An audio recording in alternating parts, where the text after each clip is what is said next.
must defend our privacy if we expect to have it. We must come together and create systems which allow anonymous transactions to take place. People have been defending their own privacy for centuries with whispers, darkness, envelopes, closed doors, secret handshakes, and couriers. The technologies of the past did not allow for strong privacy, but electronic technologies do. Project Override. The beginning. All right, this is episode 11 of Project Override, and it's the first kind of actual interview we're doing, and I'm with Jason Crow of Qortal.org. And so I'm just going to get right into asking questions. Project Override, we're not even at step 1 yet. Step 0 was just figuring out what technology we want to use, who are the individuals we're involved with, and really just getting down to the nitty gritty. Like, if we want to build something that's generative for society, we want to make sure that everybody's on the same level and has the same sort of mind frame. So this interview kind of serves as the audience getting to know why we did step forward and we're like looking at Qortal. And so, yeah, this interview serves to do that. And thank you very much for joining the interview, Jason. Welcome. And we're just going to get right into it. And please tell us, what is Qortal? Okay, so, for quite a while, I have personally seen plenty of issues in the current digital system, right? In multiple different ways, right?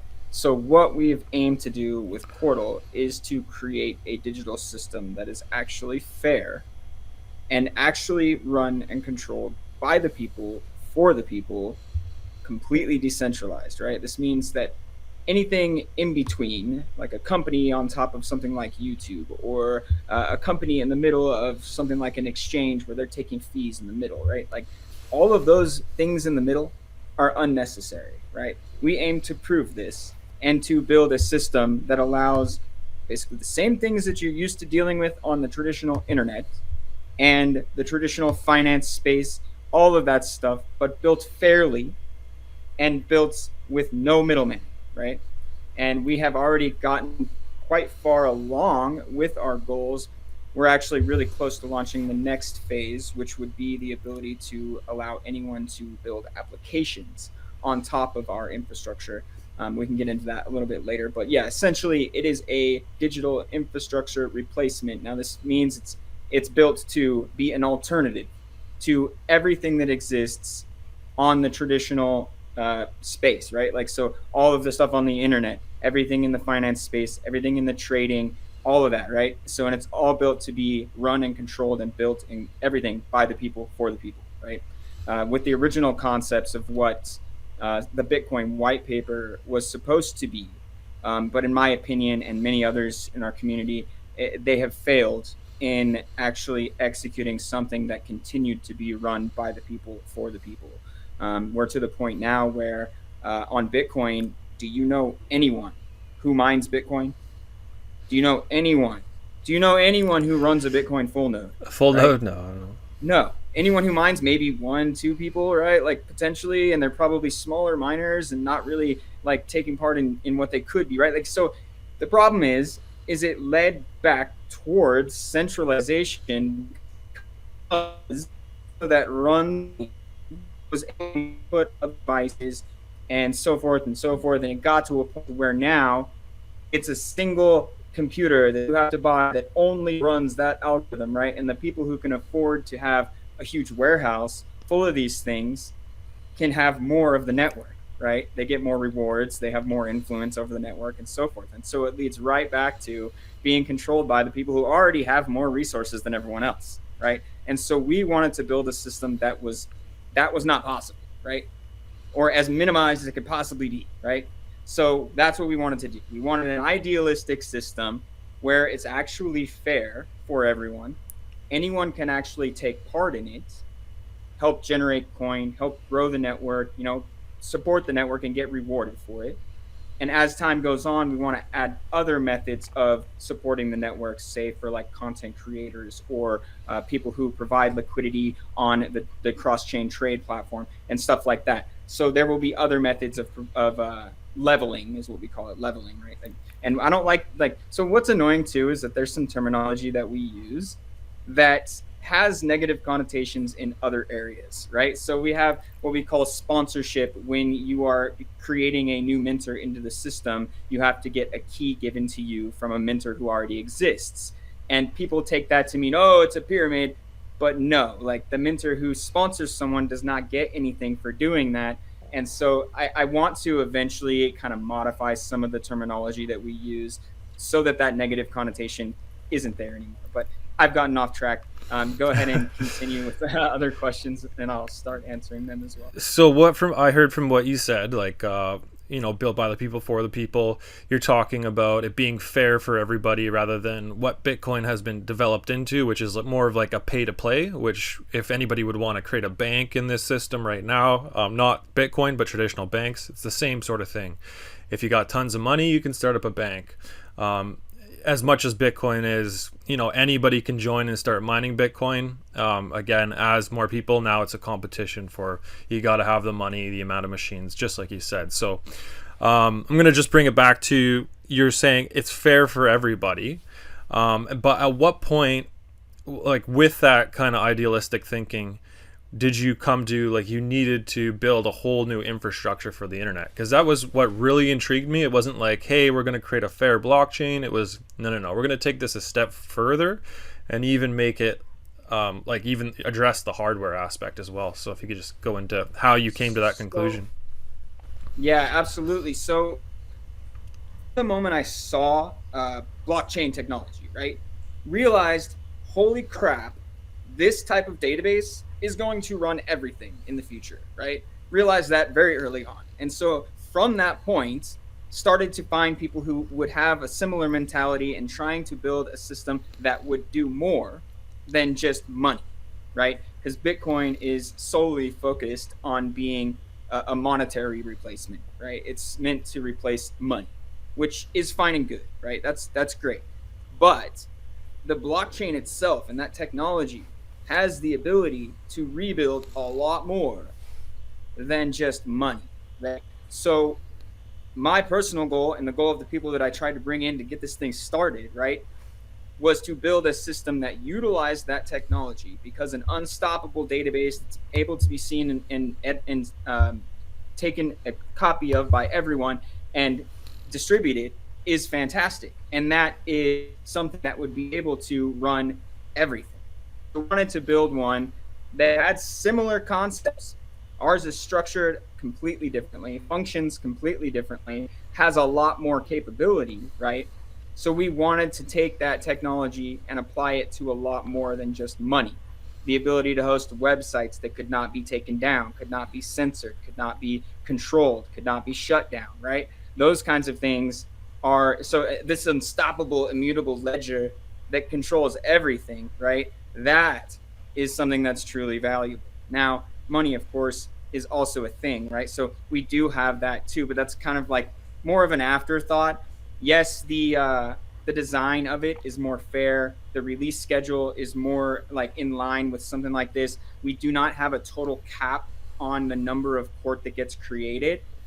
We did it in a way where there's a cap on the block reward, but there's not a cap on the total. Now, this was meant to make it so that people would be willing to spend it, and it would be utilized to create a new economic system and allow people to utilize that to power all of the things that they want to build on top of it, right? Because it's not just being able to be used as money. You can now build a website or an application on top of this, or your web store, or a marketplace, or literally anything that you see on the traditional internet, but taking advantage of all the other added benefits that come along with having that immutable ledger behind it and securing everything, right? So the blockchain functions as authentication and security for everything that's built on top of Qortal. We don't put the data itself on the blockchain because we want everyone to run a full node. If you want everyone to run a full node, and then you're saying, I'm going to put all the data on the internet on this full node, how is that going to work? That's not scalable, right? So we've made sure to focus on the fact that we want everyone to run a full node. So we want those full nodes to be as easy as possible and to be able to run on any computer like that you have, right? Like even an old computer I've got sitting in my garage from 10, 15 years ago, I could set up and have running this as a dedicated node, right? And that's what we wanted people to do, is take some hardware that they've got, run a node, help us expand the network. And so as our chain has actually grown, we have created new methods of archiving the chain so that it has actually gotten smaller as it's gotten bigger, right? So more chain, less space it takes to store it. And so we focused a lot on making sure that the full nodes are super straightforward and easy for people to run, and that they will be continually easy to run and able to run on existing hardware that people have, right? Sorry, I always tend to get sidetracked and go off on other topics because there's a lot to this. Oh, totally. And I like to try to explain every aspect in a way that hopefully everyone can at least partially understand. Realize that there is going to be a little learning required for people to understand both the necessity and the functionality and how and why we did all of this.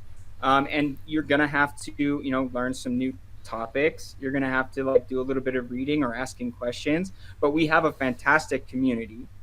There's a ton of people there constantly answering questions for people or directing them to the information that they seek, whatever, right? So it really comes down to, if you have a mindset like this, that you would like to see something better, right? You would like to see something that's actually fair, a system that is actually meant to be for the people and not meant to be for an elite sitting on top of the people and taking advantage of every single thing that they possibly can and having everything funnel to them, right? If you don't like the existing way that everything's done and you want an alternative, in my opinion, we're the only one that's actually focused on doing everything in a completely decentralized fashion. So yeah, so right. I always get sidetracked. No, it's good. You touched on a lot of points, and as you said, power is consolidating, and so we need to do something that pushes back. And what we have is technology to build, and people like you can build something with the people in mind rather than striving after money or how to profit. So I love that. Project Override was born out of a frustration of censorship. It was born out of how can we create, we talk about a system, and it's really, the system is quote unquote managing the public, but how do people come together in a public forum, whether it's around money or rather if it's around governing, and how do people get along, and how do we cut out the bureaucracy? So when Bitcoin and blockchain first came out, it was all about disintermediating money. And now for me in Project Override, it's all about disintermediating government. And so how do we how do we collectively self-govern? That's basically Project Override. That's the aim. So with the consolidation of power, whether it's through Silicon Valley and all the tech companies consolidating power in that manner, we're seeing censorship like never before. And it's pushing towards a system that could be like the Chinese Communist Party in regards to, how we self-censor because we don't want to get in trouble. So when I come back to Qortal, I'm thinking, okay, we have free range. There's nothing that's hidden in the terms and conditions that's saying, you're going to get booted if you do that, this or that, if you say this or that. So it's actually not possible to boot anyone unless you're talking about a group, right? Okay. So we have groups that are on the chain, which is something that no other chain has as well. So you can actually create a public or private group on the chain, and that group can have administrators and so forth, right? But as far as the base level of the platform is concerned, it's literally not possible for us to boot anyone, right? Like the developers or anyone cannot boot anyone. It's just not a possibility, right? So yeah. That's like, instead of a centralized authority booting someone, it's you have your own free will to say, I'm going to follow this person, or actually I don't want to see this person. I noticed in the Q chat, that was when I saw a bunch of spamming happening, the option was I can just unfollow this person and the messages no longer appear. And I haven't seen that on any other sort of commenting thread before. I don't know if it is or not, but it was unique to what I saw on Qortal, and I'm like, that's just a convenient way to handle the situation. Yeah, you can literally block a name or address, right? And a name is just registered underneath that address. The name is owned by the address. So if you block name, you're going to block all of the content from that name. you block the address, you're going to block every transaction, everything. So you literally do not even process transactions from that person anymore, right? So if enough people block them, they'd have a hard time getting transactions through. But of course, not everyone is going to block everyone, right? So yeah, you have the ability as an individual to decide whether you want to see or not see content from a specific person or a specific name or account, right? So yeah, absolutely. You can decide for yourself, and no one else can do it for you, what you want to see and what you don't. All right, perfect. So this kind of goes into the how it all runs on peer-to-peer and the importance of running your own node. So as blockchain and the hype of crypto comes out, people are chasing after the money, and we get lost that in order to be truly decentralized, people need to participate, and they do need to run a full node. I heard in one of your earlier interviews about the amount of nodes that are actually running and how that actually supersedes. I don't know if it supersedes the top blockchains out there in terms of people running a full node or not. What is? Can you explain the importance of peer-to-peer? Get into that a bit? Yeah, absolutely. So, okay, so what a full node is basically just a computer running the software and having an entire copy of the blockchain or the database, the full database, right? So the more of these that you have, the more independent verification that you have on the network, which is better, right? Because what's going on now in the crypto space, and I don't even like to lump Qortal into that because we're so much different. We're literally unique in every way. Even our blockchain is completely different, right? So I don't like to be lumped into the crypto space because what you said is so true. Everyone literally only cares about making fiat profit. Now tell me, how does this make any sense? Wasn't the entire idea to replace fiat? And now we're all just worried about making fiat profit. Okay, so they've already gotten into the heads of basically everyone, and now it's just back to how much USD or other fiat can I make from trading this token or whatever, and they're using centralized exchanges, which are just regulated just as much as banks. It's just the joke, right? But yeah, so the full node on a blockchain network is extremely important, right? So the more of these that you have, the more copies of the database that you have, the more independent verification that you have, the stronger your network is. And that's especially true with Qortal because you have to be a full node in order to be a minter, which means you help to generate new blocks, you help to sign new transactions into the chain, and you get rewarded in Qort for doing that.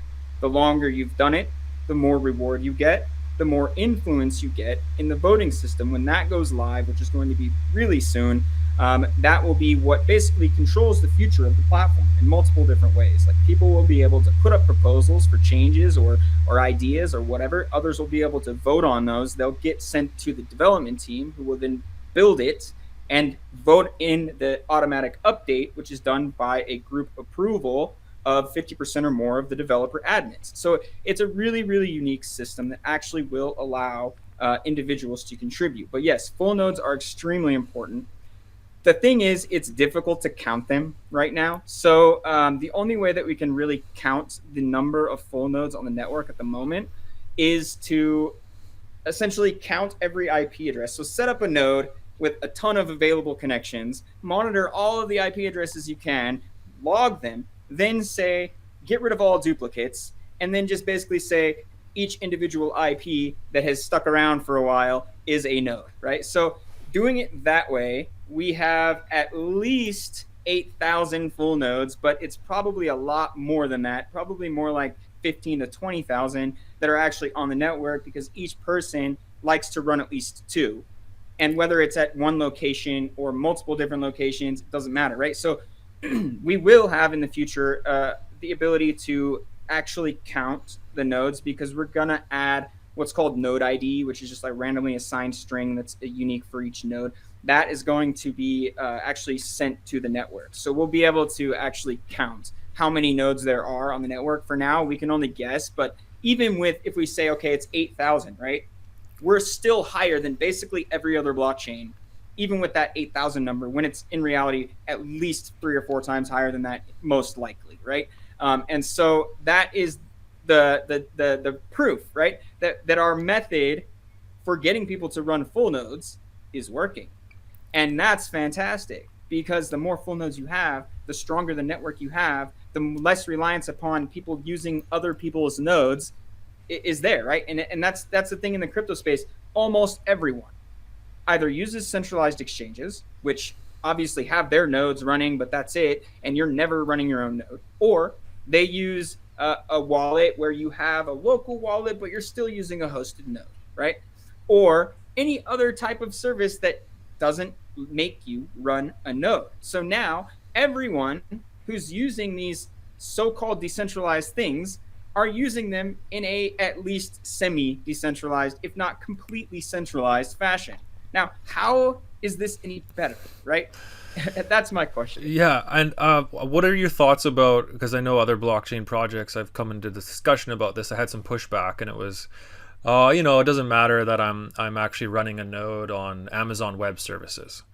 And I found that kind of funny. I was like, oh, okay, well, in my mind, if this blockchain project is doing something that's actually going to benefit society and there's pushback on it, couldn't Amazon, a centralized company, come around and just shut off its cloud services to your node that's running? Yes, they absolutely could. And people do run Qortal nodes on rented hardware, and I do too. I run some, but I try to rent the hardware at the hardware level and just have a data center that takes care of the connection and so forth. But still, that's not ideal, right? Of course, I run nodes in my house too, but I run a lot of nodes that are like the core nodes, and I want everyone to be able to connect to them, and having them all at my house, not the greatest plan, right? So having them in distributed locations are good. And I have multiple different data centers that I use. So if one goes down, it doesn't really matter. I set them all up from the hardware level up and so forth. So I have full control over everything. And it's really difficult for them to just say, shut it off, right? Of course, they still could. But yes, anything that is not run by you, and of course, something like AWS is probably the worst possible option, right? Yes, they have great hardware and great network connections and so forth. Of course they do. They run basically a third of the internet. So yeah, great. It's going to be fast, whatever. But no, that's not ideal at all, right? And so that's why we've focused on, again, making sure that every single person can run a node on any hardware that they have. And the connection is also not a limiting factor, even when it comes to things like getting videos that are published on QDN or websites that are published on QDN. It doesn't really matter how fast your connection is. Yes, it'll take you a little bit longer to get the video initially, but once you get it one time, it's there. You're playing it from your local computer. You're never going to have skips or lag or anything like that because you're playing it from your own computer, right? Now, we will get in the future things like streaming and so forth, but we're not focused on that now. And with what we have now, you can already publish videos and view them, and you can already, build your own websites and applications. Applications coming very soon. A couple weeks, right? So we're really, really close to that. So I'm talking a little bit more about it now. But yeah, you can already do this kind of stuff. And who cares whether you can stream or not right now, right? If you can publish all this stuff, unable to be taken down, unable to be hacked in the traditional sense, unable to be censored, right? Like, these are really important things. And there's no other platform that does everything the way that Qortal does with our own custom data network. All of the data is encrypted and chunked until someone clicks specifically to view that specific data. Then it is built and displayed. So whether you're storing all of the data on QDN or you're just following certain names, all of the data on your hard drive looks like complete nonsense until you click to view it, right? So it's very, very safe for everyone as well, right? And it's also so the ISPs can't see anything. So there's no need to use like a VPN to try to hide your traffic, stuff like that. And VPNs are notorious for, oh yeah, we don't have any logs. And then they get hit up by the government and they say, oh, here are the logs, right? Oh, okay. So you know what I mean? And so there's no need for any of that on QDN. You don't have to worry about the data itself, right?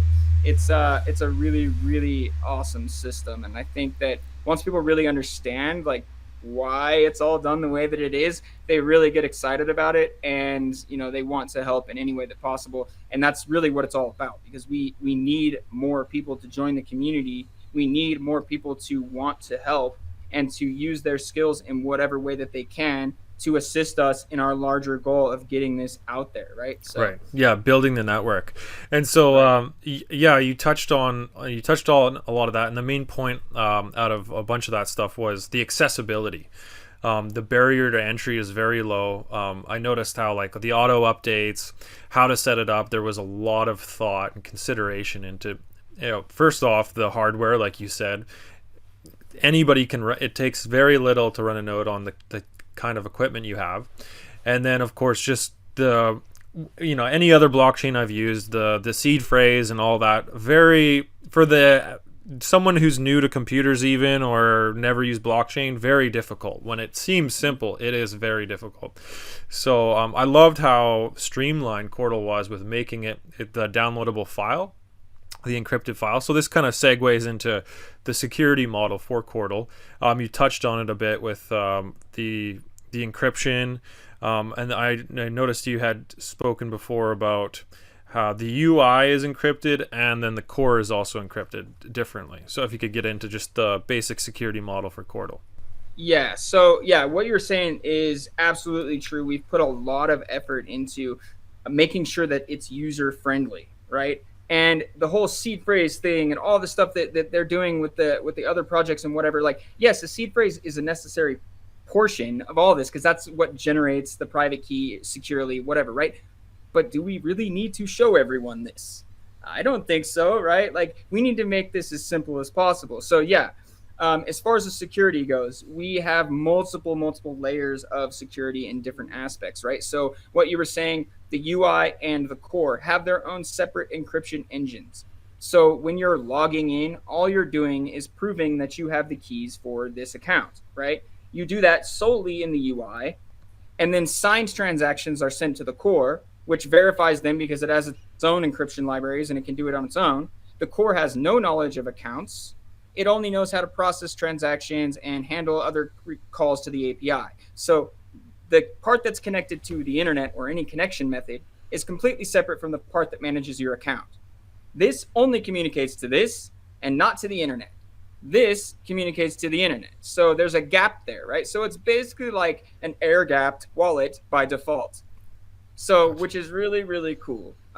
It's also like so most of them, the other projects, they have their authentication and everything all in one piece of software, which means that is also handling your accounts. So if anything goes wrong or somebody manages to get into that, they can do calls to get the information, especially if people don't encrypt it correctly and so forth, right? So we have made sure that is very straightforward and that it's gapped so that there's no way that you can get connected to the UI from the internet. Also, when we do the account creation, we tested this. So the way that we tested this, we actually had a similar version of the UI set up as a project called Karmaship. We took it out to a music festival where people were walking around, drinking, having a great time, right? Gave them a phone with it on it and said, create an account on this. And everyone was able to walk through it and create an account. So we knew that it was simple enough, right? And so what we've done with that is made it so that you can see the seed phrase if you choose to. We have an advanced option where you can see it, or you can even create your own, right? Like there's so many options there, but we wanted to make it so that you click create account, you click next, you download a backup file, which is encrypted with the passphrase that you choose. That backup file, then you can save it to as many places as you want, even to the cloud if you want to, because it's encrypted, right? So it's not like the seed phrase is a phrase that you can use to directly access an account. Now, if you, as a computer user, create a seed phrase for a project, where are you likely going to save that seed phrase? On the computer, right? If you save that on the computer or in the cloud or something, and you don't manually encrypt it yourself, then you could have problems, right? So we wanted to avoid all of this. And plus, for the ease of use standpoint, the automatic updates, right? So we wanted to have an automatic updating core. Now, this is a lot more difficult than you would think it would be because it's a decentralized automatic updating system. So it was difficult to build, but we have made it so that it requires signatures from 50% or more of the developer group to make sure that everyone verifies it's legitimate, right? In the near future, we'll be able to actually host the data and the Git repo on top of QDN as well. So we'll be getting completely off the internet in that regard too, which is fantastic. And we can offer that to every other open source project too, so they can get off of GitHub, which is a huge thing because it's owned by Microsoft and so forth. But yeah, we have made sure that this is all as simple as possible on the front end. So you can click next, download backup file, click finish, you're done. You're into your account, right?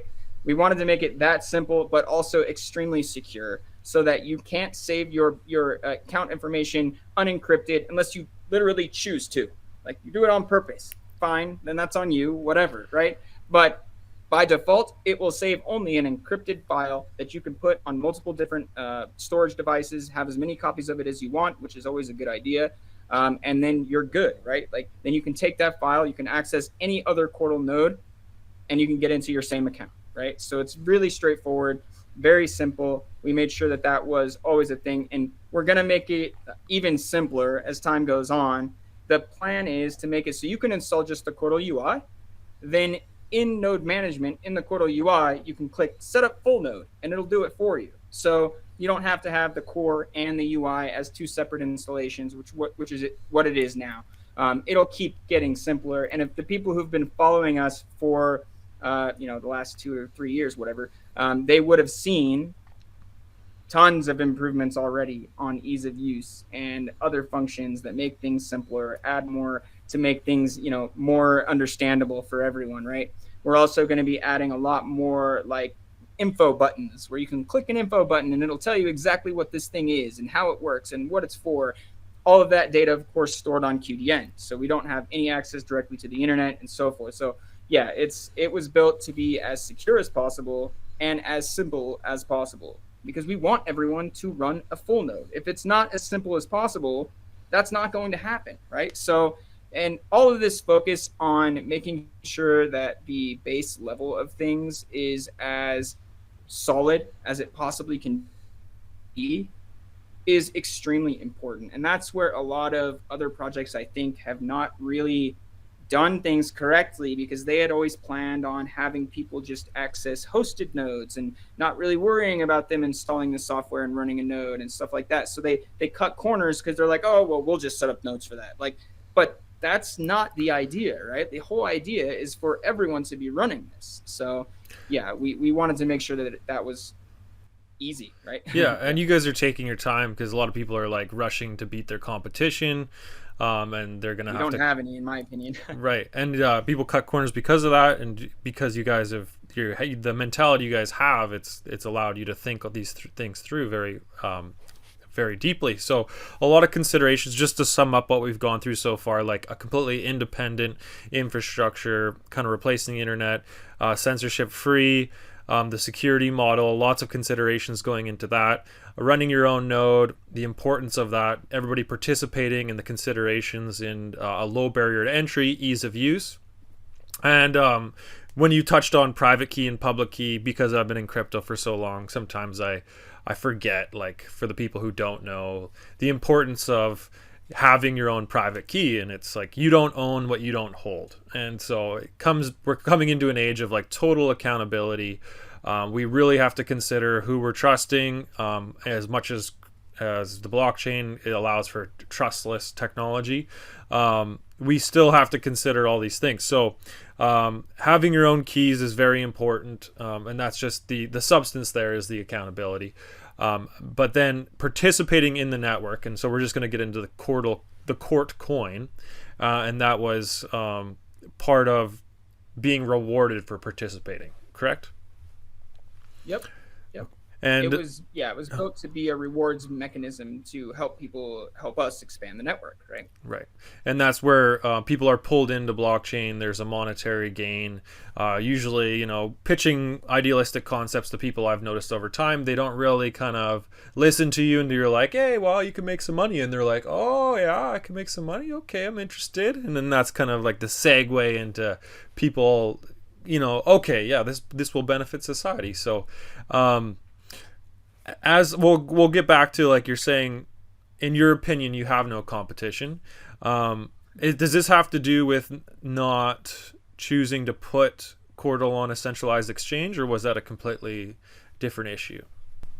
Well, yeah, that's kind of a separate thing. It's more like literally every other platform isn't built the same way, right? Like we've done everything with intent and from scratch for a reason, right? Like it wasn't just like, oh yeah, we're gonna do it from scratch so that we can say we did it from scratch. Like no, we wanted to improve all of the very base level of this stuff, right? Because in my opinion, proof of work and proof of stake both lead back to being controlled by the people who already have more money, which Right. is totally against the idea of having everyone, be equal, right? So it's something where yes, there's always to the point where I get to if I'm looking at another platform, right? Like someone says, "Oh, well, this platform does the same thing as Qortal or whatever," and I end up looking at it. It always comes down to at the very base level, there is something that is done differently.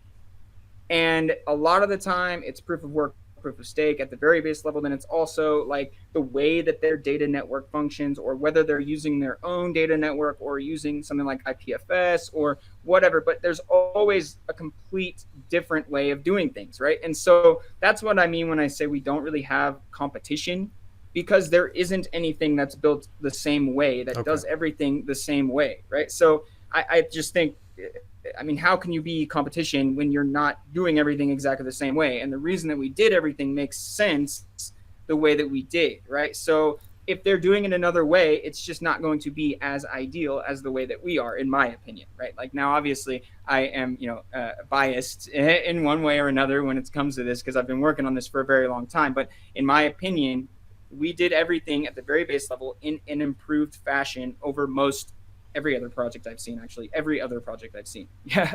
So that's what I mean when I say we don't have competition. Now, obviously, I also like to look at things like this, right? Like if another project does do things, even if it's not like the exact same way that Qortal does, if it's legit, right? I'm more than happy to work on ways to collaborate and allow, cross-chain trades with them or whatever to get both communities working together if they're doing things correctly. And I feel like that they're not, trying to be co-opted and controlled by companies and whatever, right? If they're actually built community run, they're actually built like correctly, whether they're built the same way as Qortal or not, I would be more than happy to try to work out ways to collaborate, right? That's the thing. And that's with the community involved as well, because it'll be in the voting system to decide which projects we collaborate with or not, right? So it's always going to be the community that helps us decide these things. It's not going to just be like, oh yeah, I think we should, and so that's what's going to happen. No. And I've always tried to also make it so that both myself and other developers and so forth are available to the community. Like for yourself, reaching out, hey, let's have an interview. Okay, great. You know what I mean? Like, and that's another thing with other projects. I've tried to get in touch with the so-called leaders or the people who are doing the things for the project, right? And I don't even get a reply as a person who's also running a project in the space. So I feel like there's some issue with that as well. Like, why not? Why can't I get in touch with these guys? Why won't they reply to me, right? So I don't know. There's a lot of things that lead me back to we don't really have competition because we're built the way that we are and we do things the way that we do, right? Like we are the Cypherpunk project, right? Like no one else seems to be following the original Cypherpunk mentality with this other than us. So yeah. So okay, great, thank you. So yeah, we went into a bit of the Qort, and that was you did mention it before, and it's one of the things. It's more of a merit based thing. People's it's not proof of work. It's a minting instead of mining, and it is kind of proof of work. What is the difference there? I like to call it proof of contribution over time. Right. And then it has a memory proof of work that runs along with it. Now, all that memory proof of work does is make sure that people can't assign more than 2 minting keys to a single physical piece of hardware, right? Okay. Because in the beginning, we had issues with that, where people were trying to assign, like 10 minting accounts to a single computer. And so we had to make a way for that to not take place without having any sort of centralization, right? So that was a difficult thing to figure out too. We ended up with the memory proof of work, which is, it only requires 1 megabyte of RAM, so it can run on any computer. And it basically just fills the memory bandwidth. And so it can only be done on physical hardware, and it can only do so much within a certain period of time. So we can then limit how many keys can be submitted during the submission window, right? So that was what that was for. So it's basically proof of contribution over time. Okay. So it's just that your node has been online, synchronized, helping the network, and you've been proving it by submitting signatures to the network. Now, basically, the entire network is pooled, right? So there's no ability for mining pools or minting pools. It doesn't even make any sense because the entire network is already a pool, basically. So that eliminates another centralized component from like proof of work and so forth. And even proof of stake is doing this with mining pools and staking pools, which it's also, again, against the idea of decentralization, right? If you like, why would you centralize this when you don't have to, right? But they do because people want more steady rewards as opposed to randomly finding a block and getting rewarded that whole block at random intervals, right? And that's another thing that we've made now not a thing. We reward every minter every block. So the entire network is essentially a large pool, and you prove your node and you get rewarded based on your level. And the more you level up, the higher the level tier you get rewarded, and it's a percentage in each tier that gets rewarded, right? Plus the transaction fees that were, in that block. That it's the same idea as Bitcoin in that regard, where the transaction fees also get sent to the minters, right? So yeah, right. It's meant to literally reward those for contribution and reward the people who've been contributing longer more. Right. And so, it keeps going on like that. And the same thing with the voting system. The influence is how many blocks minted you have, right? So how many of these blocks have you been contributing your time? That's now your vote weight.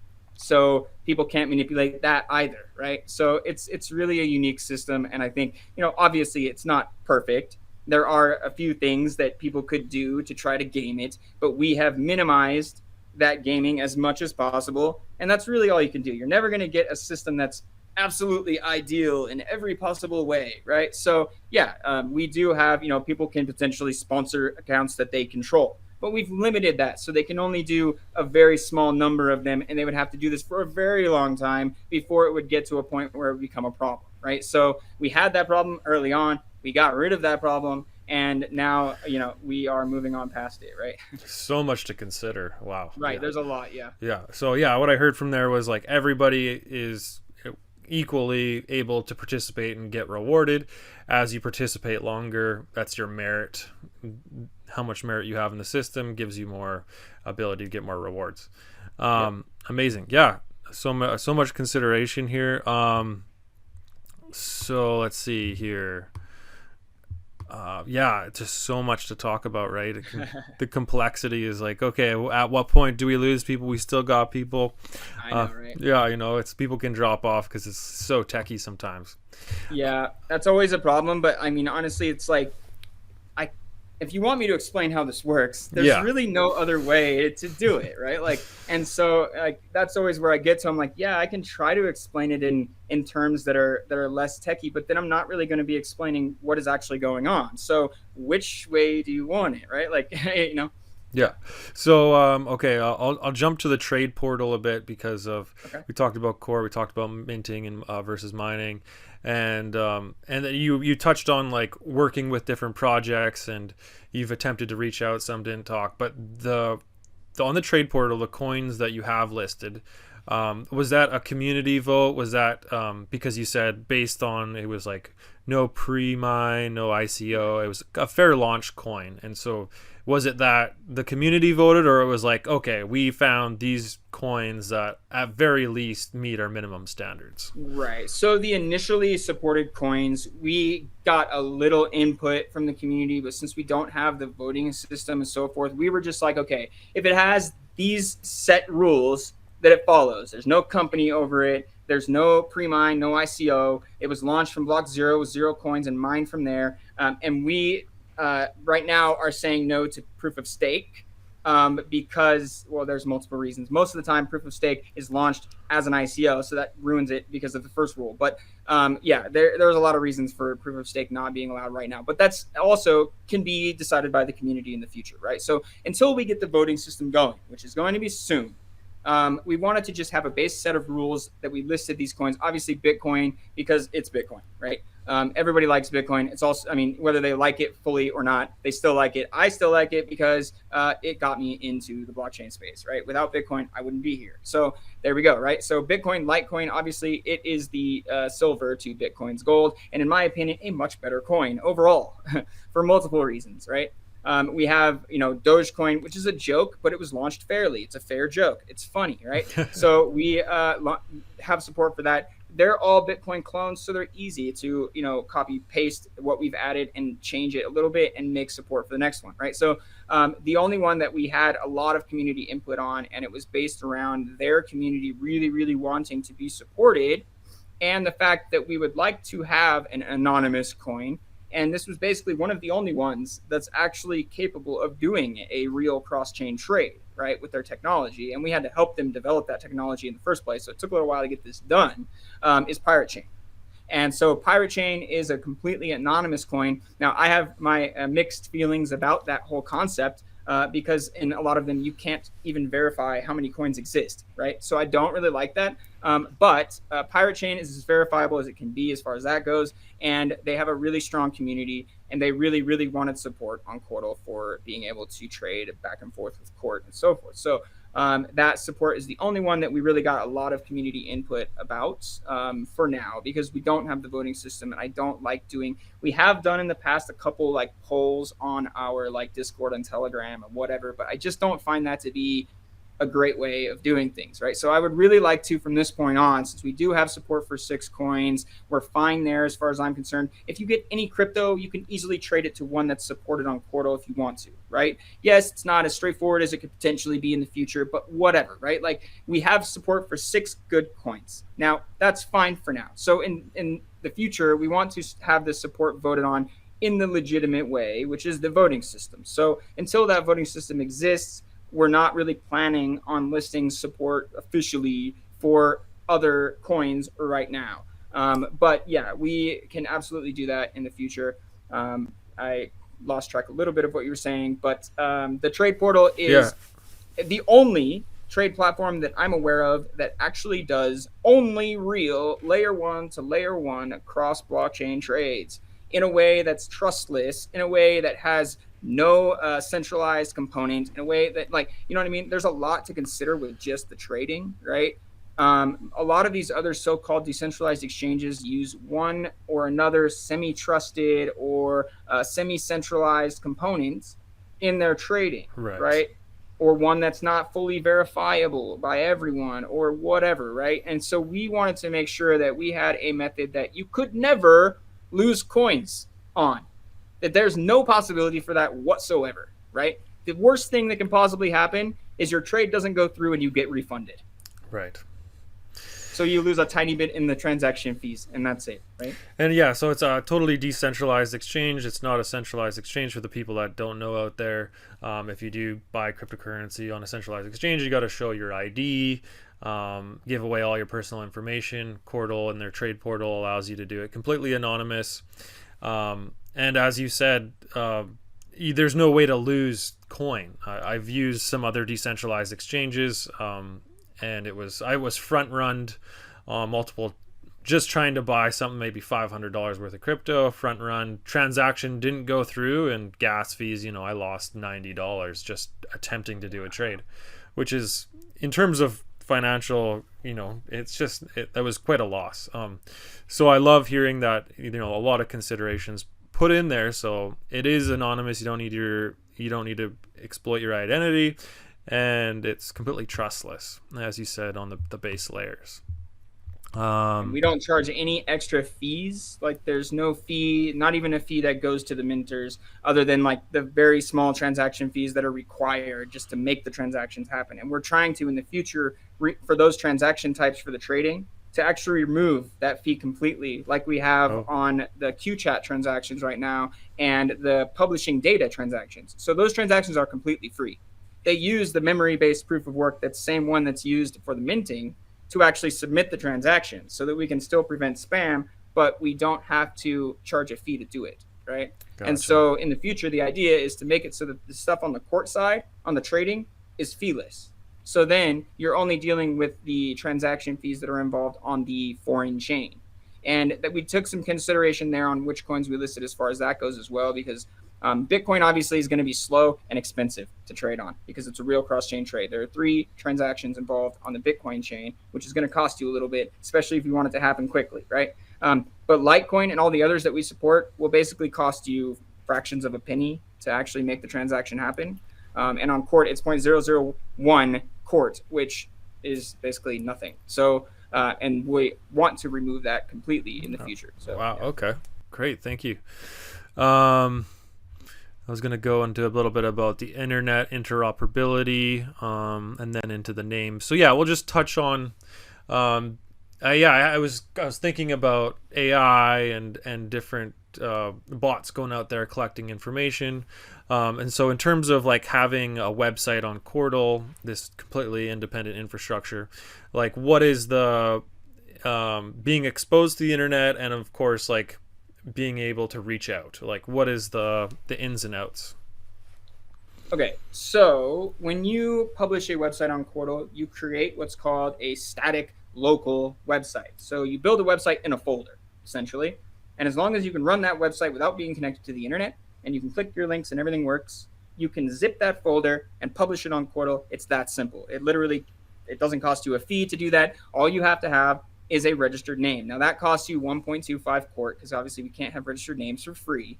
But you own that name forever, indefinitely, until you decide to sell it. You don't have any continual fees to keep that name. You don't have any continual fees on anything. And you don't have any fees to publish it. So you take it, you make your static website, you publish it on Qortal, it exists indefinitely until you decide to take it down. And there are right now 5 or 6 what are called data supernodes on the network. So by default, you're going to get 5 or 6 redundant copies of your website immediately. Now, as time goes on and it gets bigger and bigger, there will be different things going on with how many supernodes there are and so forth. But you automatically have 6 redundant copies by default. And you can also access it through what is called a gateway node. And now I have one set up on a domain called Qortal.link. And I have that set up with 2 nodes behind it. And it's really easy to do this because the nodes keep themselves in sync. So you don't have to worry about like synchronizing the data or anything. You can literally just point to 2 nodes.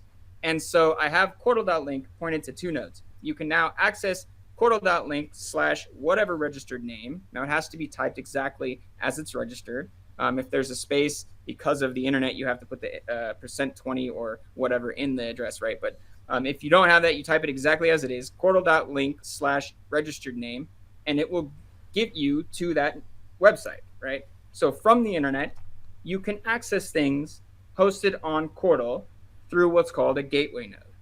Now, as far as like the data that you can that they track right now on the internet and cookies and so forth, stuff like that, there isn't any of that. So the only thing that they could potentially track would be anything that was accessed through a gateway node, and that gateway node would have to be actually giving that data to someone, right? Like it would have to be logging like who accessed it and then making that data available, right? It's not something that can be done automatically. There's no like anything like that built into it, right? Everyone accessing through Qortal, there is no data like that to track. Like we can't even tell you how many people have accessed a website on Qortal. There is no data for that. The only thing that you could potentially do is figure out how many nodes have that data by, logging the information on which ones they're looking for and so forth when the data is coming to you. But that's about it, right? So there's no way to be tracked or identified or any of that. For one thing, there's no data that goes back anywhere. So when you access the site, you download the data, that's it. You're accessing it from your computer from that point on. So there's no data going back to a server at all. So there's literally nothing like that to track. So yeah, that's a really good thing for a lot of people. You can access anything on QDN through a public gateway like mine. Okay. Or you can do something that's a little bit more like customized for you. So say you have a domain called myapp.com or whatever, and then you have the registered name on Qortal, myapp. Now you can take myapp.com, set it up as a what I like to call a private gateway that will only take the people to my app registered name. So you can have myapp.com going directly to my app registered name, and that's it. So they don't have to have like /whatever or anything, right? So you can have your domain that, and it if anybody if anybody doesn't know where it's hosted, they wouldn't know, right? It would look and feel exactly the same as a website hosted on the internet or on a regular server, but the backend is just on our distributed network. So it's absolutely possible to access things from the internet to QDN. Now, the other way around, like having links on your QDN website that goes to the internet, no. Yeah, like accessing an API or something. Right. We are not allowing that kind of stuff to take place because the ultimate goal is to be a completely separate network. Now, if we're trying to be a completely separate network, we cannot rely upon the network that we want to be separate from, right? So when we get to the point where we have mesh networking and we're not even relying upon internet service providers to connect, then we need to be able to access all of the data on QDN without needing the internet, right? So that's the idea behind that. We won't allow access to the internet from stuff on QDN. Now, you can kind of get around that if you want to by accessing it through a gateway, but then that keeps you tied to the internet, right? So if your goal is to be completely separate from the internet, then you need to publish everything on QDN. And now this is going to become a lot easier in the very near future, in the next few weeks when we launch QApps support. Then you'll be able to publish things on a blog post as opposed to publishing a whole new website. And that each blog post can be 500 megabytes because the single publish limit is 500 megabytes at this time. And so you'll be able to publish things either in QChat or a blog or on QTube, which is the name we're giving our random video publishing platform. And you can link to any of those things on any names, so you don't have to worry about like continually making new published websites with updated content and so forth, which is the way that it works right now. So it's going to get a lot easier. And I would like to see like eventually a drag and drop web builder tool inside the UI. So you can go, oh, I want this and this and this with this functionality and this functionality, launch, right? Gotcha. So it's going to be a lot easier. But for now, it's still really simple. Like I can take and convert an existing website, turn it into a static website, publish it on Qortal, and then give someone a link, qortal.link/whatever registered name, and they can access it from the internet, right? So yeah. Is that what you consider gateway authentication? Is that? No. So gateway authentication is another idea wherein QApps can be accessible and usable through a gateway without needing to create a Qortal account. It will automatically create and assign an account to you in that session when you access. Then you'll be able to download that account, encrypt it, save that backup file, and import it into a node when you get a node set up to take full ownership of the account. So people will be able to do things like view a video published on QTube, have that video, make comments on it anonymously with that account that they've created. And then if they want to own that account so that they can own it later, they just download the backup file for it and they're good to go, right? So it'll allow people to use QApps without installing a node, without doing, any of the other stuff. So I realize that, people have a really hard time with understanding the need and then actually installing the software sometimes. So I think it's easier for them to be able to use and see and so forth without doing that. Of course, it's not going to be exactly the same because it's not being accessed from your node. You're still using one of ours, but it's whatever, right? It's a nice transitional way to get people to be able to use and make use of stuff and see what's going on, and then have an account that they can grab, that they can import into their node, and then they can take full advantage of everything else that's actually available on Qortal, right? Great. So to be clear about that, it was like I could passively come to a gateway through the normal internet, but I'm actually interacting with a Q app. And then upon interacting with that app, all of a sudden now I'm given public-private key, and then I can take that and then be like, oh, what's this all about? And I can easily just set up Qortal and all of a sudden join the network. Yep. And so, I love that idea. It's like you Right. don't even really need to be educated about what Qortal is. It's like if there's enough interest with the one Q app, then it's like, oh, well, yeah, I do want to be completely decentralized. It's amazing. Oh, yeah, I really love that. That was the idea, just make it easy for people to see what's going on and to like experience the Q apps and then go, okay, like I want to be part of this network, and then they can start minting, get rewarded for it, set up their node, everything else, take full ownership, register a name on the account, everything, right? So it was just an easy like transitional tool, right? Love it. Yeah, I love it. Again, so much consideration here. So yeah, that gets into Q apps, as you said. Blog posts, that would be considered a Q app, and the QTube would be. Those are the first kind of Q apps. Yeah, so we're building what we're calling demo Q apps. And so we're going to build a couple demos so that other developers can see basically how we did these things on the back end. Because it's all completely open source. So they can take, and what's really cool, right, is so I could, as a person, say, I want Jason's video service, right? Instead of QTube. I don't like the name QTube. It's stupid, whatever, right? Take the code from QTube, change the name QTube to whatever else, make it on my name, register my name, publish it, the same exact thing with modified name. Boom. There we go. Now I have Jason's video service and all of the same videos because it's all on QDN. It's all just pulled and magically works exactly the same way as QTube. So people saying, oh, I don't like the name QTube, whatever. Honestly, it doesn't matter. Like, if you don't like it, you can literally change it to whatever you want, right? Like, that's the whole idea behind this. Is it's so flexible. It allows anybody to take and do whatever they want, right? So I could even make it so Jason's video service only plays videos from Qort registered name, a quick mithril registered name. You know what I mean? So we can make it so that it only plays the videos that I want to show on my copy of this. And in the future, when we tie groups to the data, you'll be able to say, oh, you want to have a membership so you can get private access to these private videos that are in a private group. You could do that too. And then ATs could be set up to automatically pay that service, so forth. So like there's a lot that's possible. Literally anything you can think of that's on the traditional internet can be rebuilt on top of Qortal in a better way.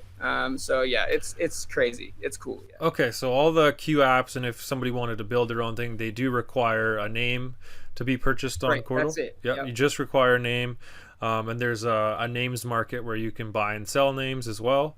I noticed, and then I saw the benefit when you're. So essentially, you could build a Q app on a name, and then even I saw attaching private data to it even. And then you can sell that name, and then that person basically buys the whole app and all private data. So my question was like, if you had, say, sensitive information and you put it into a name that's only accessible to you and not to the public, would that be a way of, like, say, sending secret information to someone even? Absolutely, yeah. Okay. And the same thing, well, you can also just like send a PM in QChat. Right? Fair enough. Like if you want to send something private to somebody, send a PM in QChat. You two are literally the only two that can read it, right? And now, as far as the data that's going to be attached, we have not quite figured out the methods that we're going to use to make private data sellable, right? So the private data will launch first. Then the ability to sell a name with private data will probably come in after that, because there's a lot of consideration there as far as like how do we use which key to encrypt that data, and then how do we share that key with the person who picks it up, and then how to so there's a lot, right? Like, so we have to figure that part out, but it is the goal to have literally everything that's tied to the name. So for the first iteration, all of the public stuff for sure already done. When you sell a name, that ownership goes to whoever picks it up. So any app, website, whatever that's built on top of it already right now, that happens. So you could sell like your entire company on a name, and someone can pick it up, buy it, and take it over, right? So this is like how the future of companies is going to work. This is how the future of web domains and all of that stuff is going to work, because it's so much easier. You don't even have to change any servers or domain stuff. You don't have to pay anything continually. It's just so much better, right? Like, so I've always said that people are probably going to be using Qortal without even realizing it, whether they want to or not, right? Like, because it's going to be such a better back end that developers are just going to start using it, because then they don't have to worry about any of the typical IT security worries. They don't have to worry about any of the typical hacking type worries. They don't have to worry about any of that. They just like, okay, now the application is good, it's live, they can access it through a gateway, they're good, right? Like, so, and they can build any number of applications that they want to make whatever functionality happen, right? As simple as they want. So it's really, really like, it's such a better system, like just not even taking into consideration the decentralization, all of that stuff. It's just a such improved back end that people are going to be using it whether they realize it or not. Now, if you take advantage of it and use it on purpose with intent, you can get more out of it, right? Like, so that's what I suggest people do, is like at least take a look, right? Like, and start becoming part of it early on.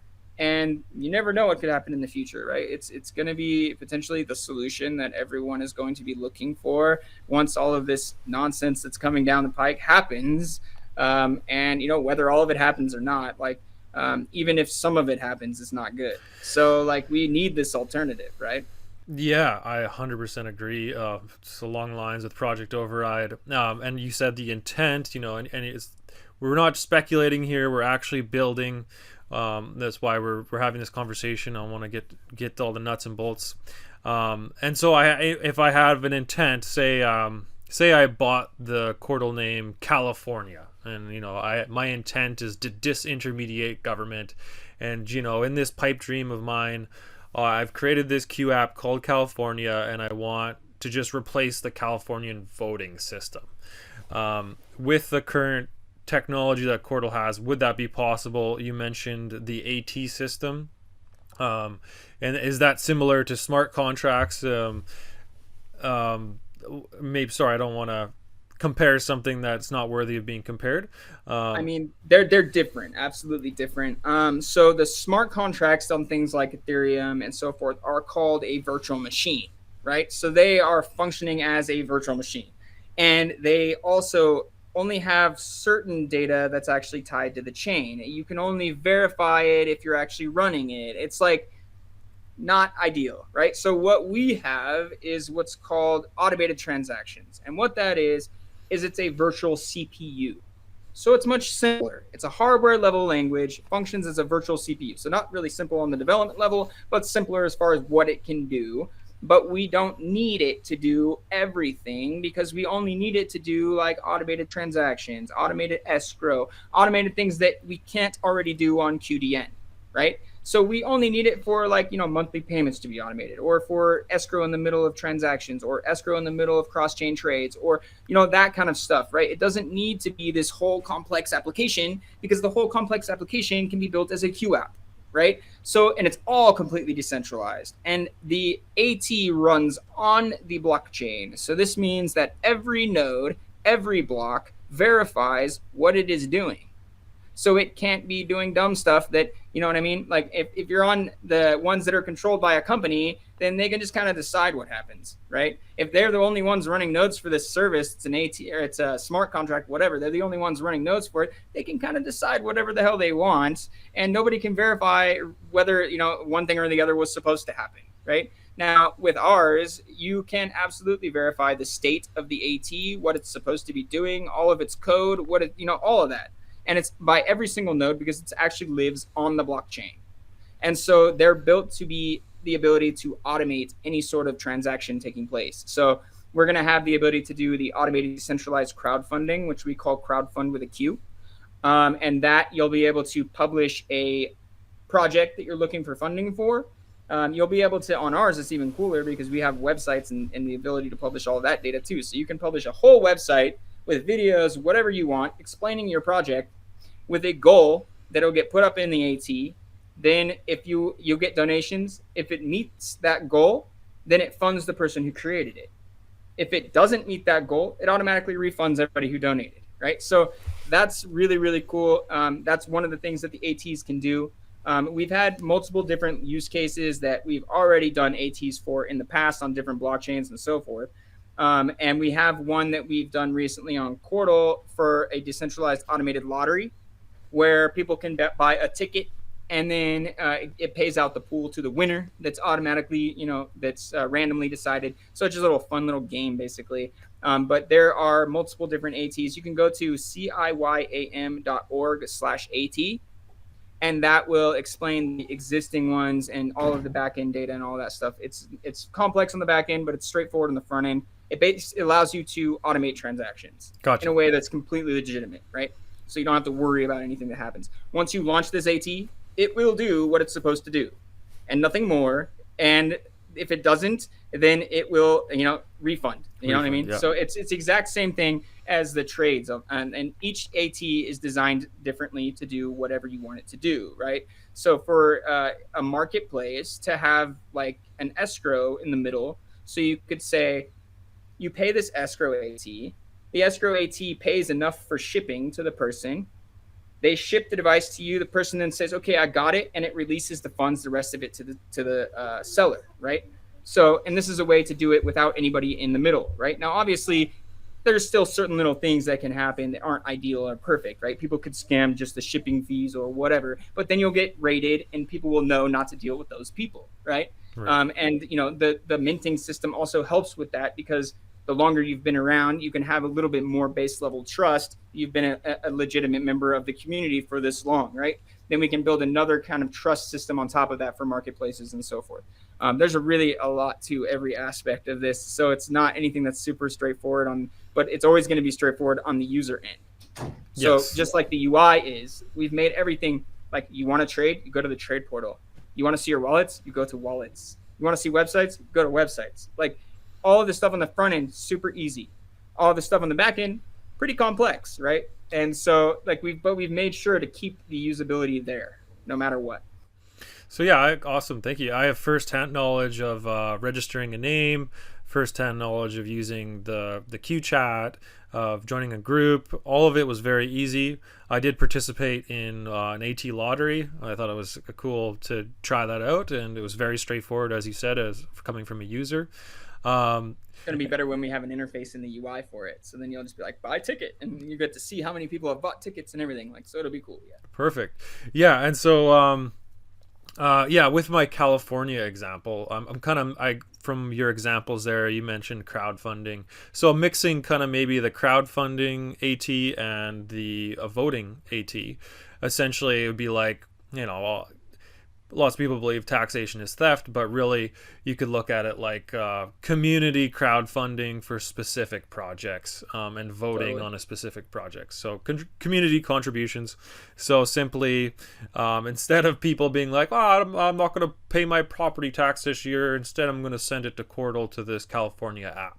Basically, it's like in my big pipe dream of Project Override, what it could be, just experimenting with these concepts on like a higher level. You could actually make use of the voting system when that goes live too, and tie it to a group wherein you are voting on something that's specific to your group. And you could use the voting system to determine that as well if you wanted to, right? Or you could also, we do have already polling that exists that we just haven't tied the weight of the blocks minted to it yet. So that's already possible with the API right now, whether you use ATs or not. You can do that now. Okay. But it's ultimately up to you what you decide you want to build. We have basically the tools to build anything. And as we get a little bit further, the tools to build literally anything will be there. And we can help you, right? Like, you just come ask questions. I can get answers from developers if I don't know the answer, and we can help you, right? Perfect. So, yeah. Thank you. Well, yeah, just from those responses there, definitely satisfies my curiosity with are my ideas possible? And I would say on Qortal, definitely. Thank you very much. Okay, so we're going on over an hour here, so we'll just wind into the last few questions, because I'm pretty sure we covered everything that I wanted to there. This is more like opinion based on where the future's going. So just first start off with what your future outlook for Qortal is. And especially with our current day and age, we're at a point with inflation's going to hit extremes here, consolidation of banks, I don't know, within 90 days to 2 years. Who knows what it'll actually be? No one knows, as much as they say they might. So what is your future outlook on Qortal at this moment in time? So we literally are just looking to provide an alternative. We want as many people as possible to make use of that alternative in any way that they would like to, right? Now, you can decide that you want to go and pick up a bunch of Qort and hold on to that for the future, because everything from the stuff that you use on a regular basis to the things that you like to buy or whatever will be able to be purchased directly in Qort on Q apps and services in marketplaces and so forth built on top of Qortal. Now, obviously, also you can use it to buy an entire registered name with an existing application and modify that if you want to too, right? So but ultimately, it is literally just an infrastructure replacement. So if people are interested in an infrastructure that's built with the people in mind and with individual sovereignty in mind and as a sole focus, that's the main sole thing that Qortal does, is give you full control over your digital world, right? Now, if you're worried about that, or even if you're just worried that there could potentially be stuff that comes down in the system that exists now, which in my opinion is not really a system. It's like a bunch of loosely formed nonsense that kind of works together almost. But if you want a real system that actually makes sense and that is straightforward and transparent and honest and allows you to do all the things that you would like to do, but in a better way, then that's what Qortal is. That's what we want it to be. That's what it is already, right? That's what people are using it for now. And it's going to keep getting more and more functional as time goes on. And in these next few weeks are super critical because the QApps functionality is what people have been waiting for the last, since we've been launched, right? So that is huge functionality that will allow anyone to build basically anything they can think of on top of Qortal, which is huge, right? So that's really going to start giving more demos of what Qortal is really able to do, which I think will really be awesome. But yeah, it's really the alternative is there. If you're not if you're at all concerned about anything that's going on over here, then maybe get a little stash of Qort just in case, right? Hold some of the other coins that we support just in case. The way I see it is the other coins that we support are kind of midterm coins, because those are more likely to be supported by other service providers and so forth before Qort will, because people have to understand it and see it and all that, right?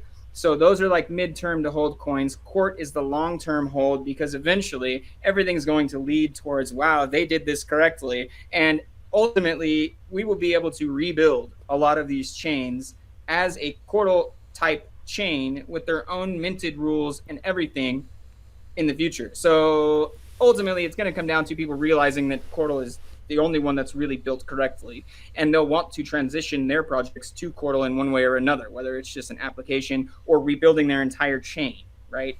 All of this stuff is going to be possible in the future. So it's we are the alternative that you need if you want to have an alternative, right? There's no other one that does all of this. And so that's what it is. And people, like I said, will probably be using the back end, whether they realize it or not, just because of how much better it is than what exists now with centralized servers and so forth. So awesome, thank you. Yeah, and I really love the gateway authentication. I think that's just brilliant, to be honest. We did touch on other blockchains and their ethos and everything. So, other than what you already said before, the question was, I think you already answered it though. Do you think current popular blockchains are living up to the original vision of what our cryptocurrency was originally intended for? There are some that are at least trying, I guess, or they say they're trying, but no, there is not a single other one that I believe is done in such a way that they're trying to actually follow the original concepts. Otherwise, they would all be trying different consensus mechanisms and not just proof of stake. And now people are like, well, those are the only two that'll work. Proof of work, proof of stake. It's obviously not true, because we've done another one right now and it's working.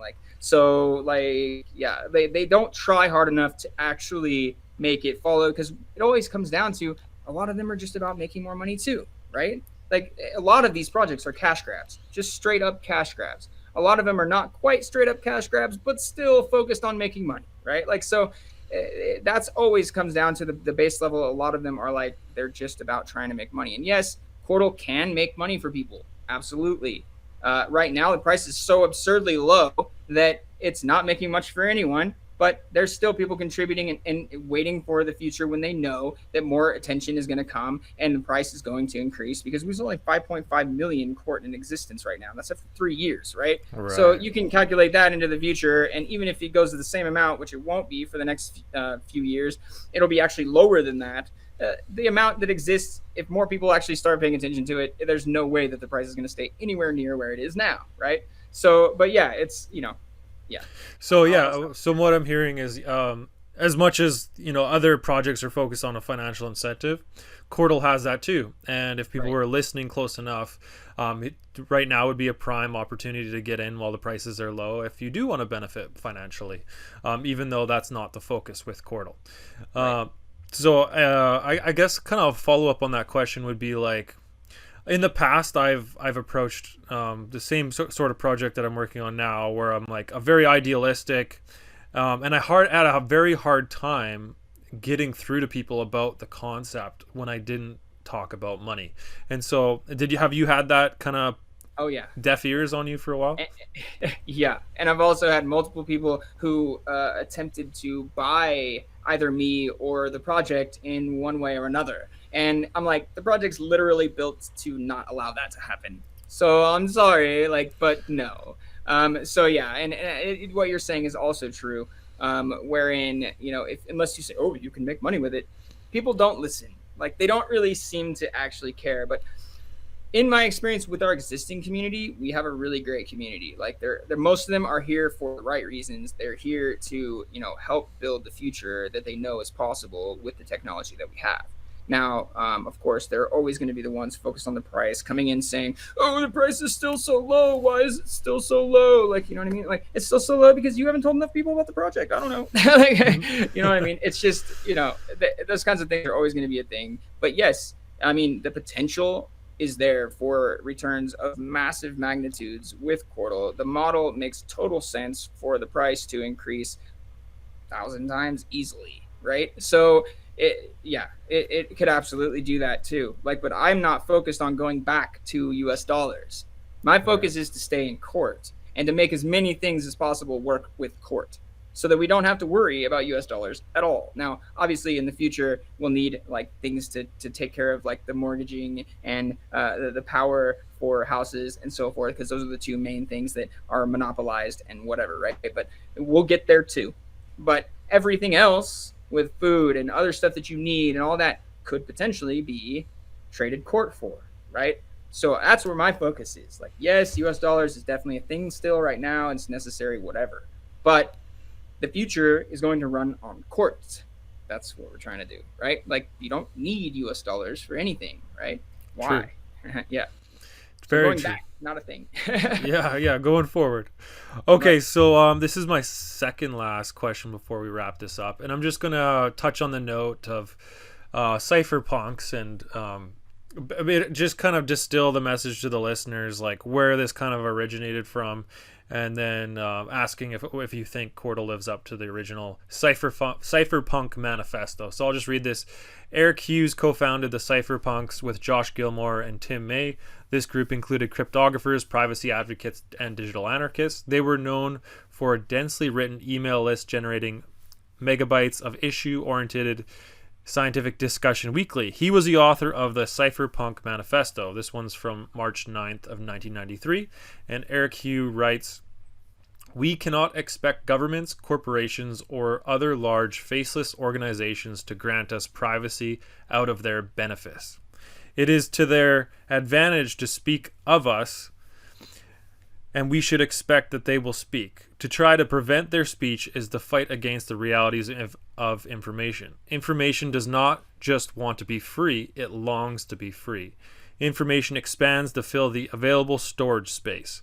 Information is rumor's younger, stronger cousin. Information is a fleeter afoot, has more eyes, knows more, and understands less than rumor. We must defend our privacy if we expect to have any. We must come together and create systems which allow anonymous transactions to take place.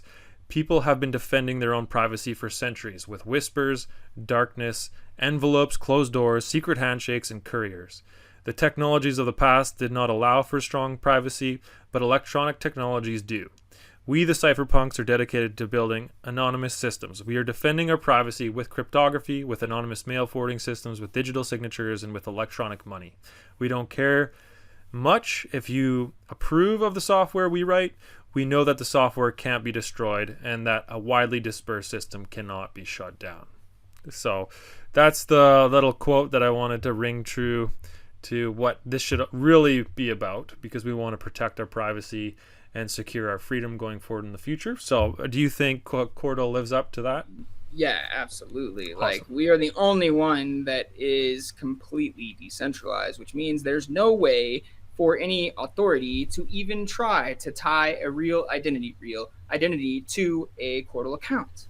Now, unless you specifically register your real name and tell them that that's you and somehow prove that, right?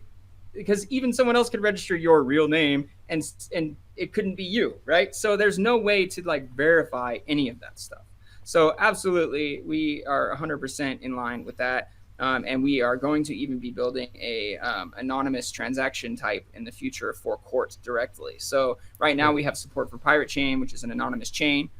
There's no way to even track transactions on that chain. But we will also have our own Qort anonymous transaction type. So if you want to, you can send coin completely anonymously, and that's going to be a thing in the future too. But even now, like even coming in with Litecoin, if you come in with Litecoin, you trade it for Qort, there's no traceability between Litecoin and Qort. And so even if the Litecoin came from Coinbase and they know who owned it at that point, once it's been traded, it's untraceable at that point. Like, Great. They can't figure it out. So yeah, the ways that we've done everything make it so that all of that's just not possible, right? Like, and so that's, we absolutely follow that manifesto. Wasn't with intent, but that's it. Yeah, like that's what we do. Yeah. Gotcha. Okay, so yeah, the last question is really if your opportunity to mention anything that we haven't touched on. I think the only question I didn't ask was about the mesh networking and reticulum. Right. You can get into that if you want. Otherwise, yeah, just wrap it up and tell us how people can join Qortal, join a discussion if they're a developer and they want to contribute. And yeah, your website and links, and we'll wrap it up. Cool. Yeah. So a couple of things I want to touch on. One, if you don't understand what we're talking about, that's fine. Just go to qortal.org, which is like portal with a backwards P, so it's easy to remember. Qortal, qortal.org.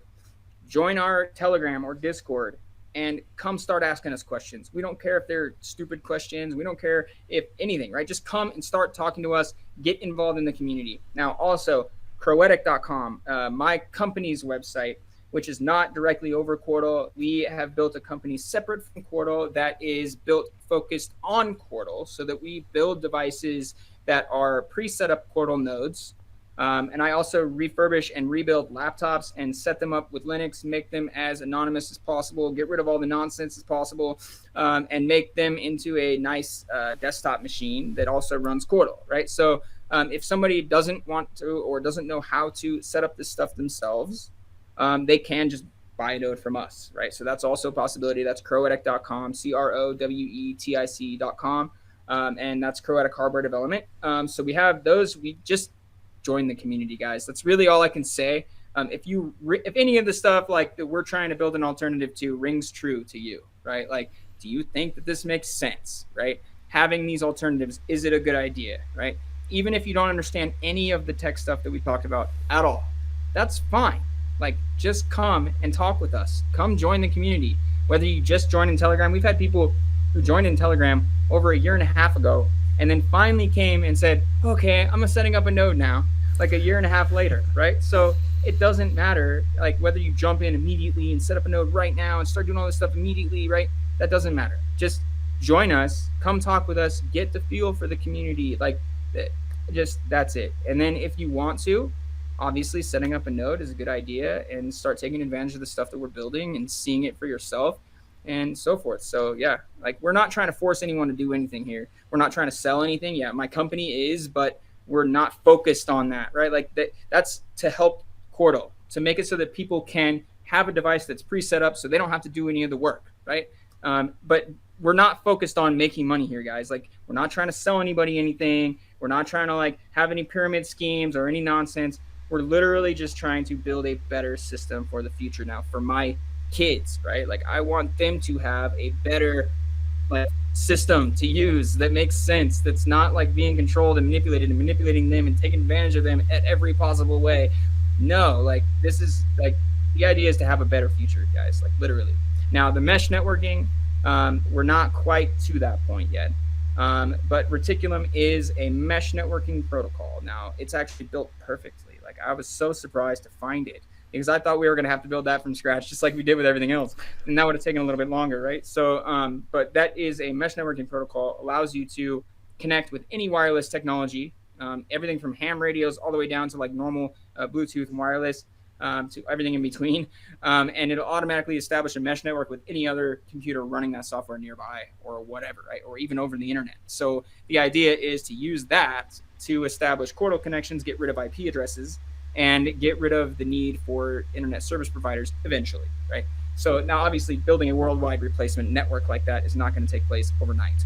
But we can start establishing meshes in different locations with internet gateways getting to the rest of the network until the meshes can start talking to each other directly, and then we don't need the internet gateways anymore.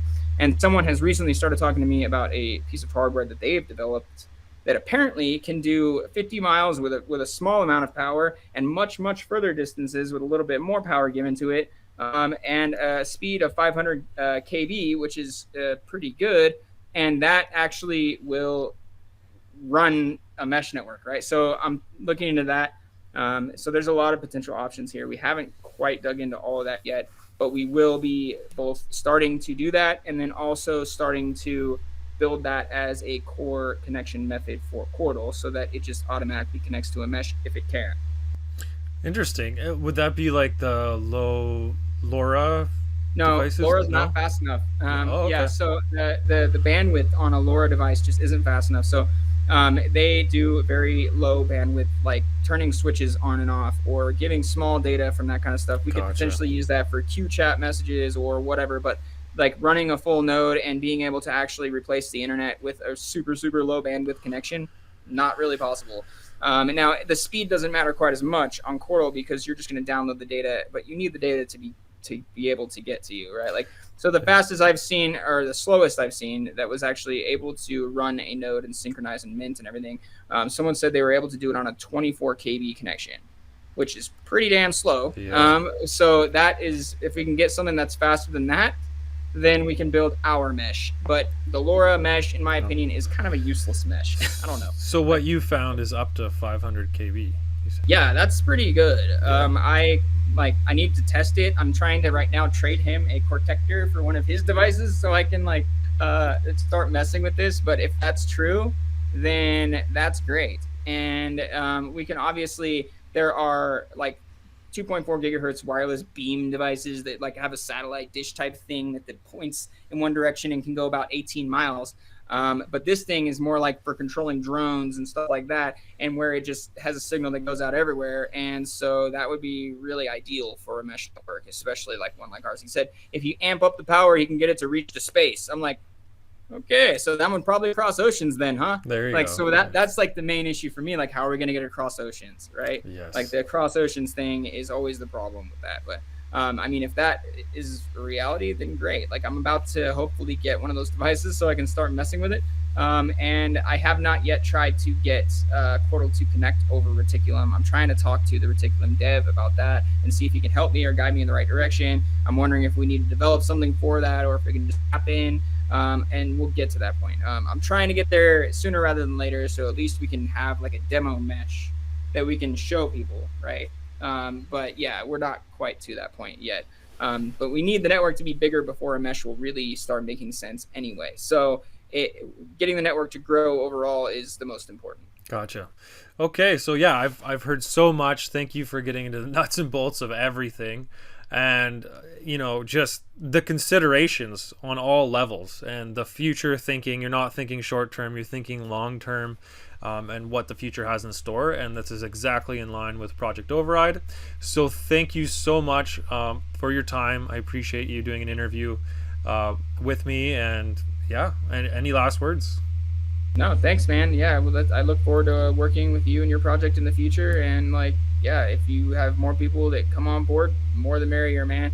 We need to get our community bigger, and we can always help others to build their projects too, or to at least guide them in the right direction, right? So yeah, that's what we're here for. Awesome. Well, we'll sign off now, and thank you very much, Jason Crow from Qortal.org. Project Override.